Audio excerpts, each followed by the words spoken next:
దుర్గమ్మ ఆస్తినే దోచుకుంటోందా electricity department? అంత పాప పని చేస్తున్నారా? అంత నీచమైన పని చేస్తున్నారా? ప్రభుత్వంలోనే రెండు విభాగాల మధ్య సమన్వయ లోపమా? ఒక మసీదు బిల్లు కట్టకపోతే కరెంటు తీసేస్తారా? ఒక చర్చి బిల్లు కట్టకపోతే కరెంటు తీసేస్తారా? దమ్ముందా?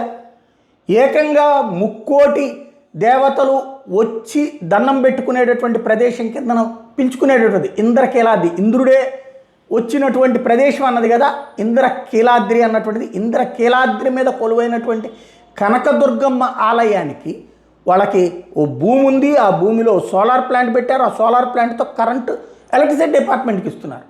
అది పోను మిగిలిన దానికి బిల్లులు వేయాలి. అందులో వీళ్ళు వేస్తున్న బిల్లుకి అక్కడ చూపెడుతున్న దానికి తేడా ఉందని డిపార్ట్మెంట్కి చెప్తూ వస్తున్నది దేవాదాయ శాఖ.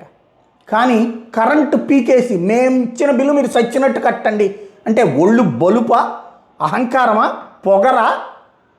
దేవుడిదైతే ఎవడు పట్టించుకోడానే కరెంటు పీక్ అవతల పడేయడం అంటే దేవుడికి సంబంధించినటువంటి దాంట్లో అంత నిర్లక్ష్యమా, అంత అహంకారమా?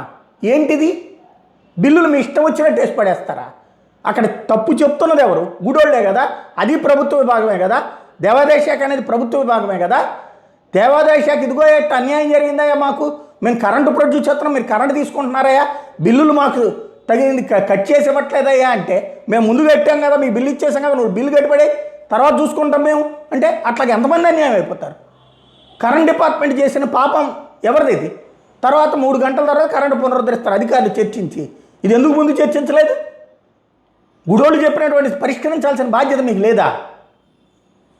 ఇదే ఏ జగనం జరిగి ఉంటే కనుక క్రిస్టియన్ కాబట్టి గుళ్ళకి ఇట్లా ముంచుతున్నాడు అని మాట్లాడరా? ఏం జరుగుతుంది ఇక్కడ అసలు?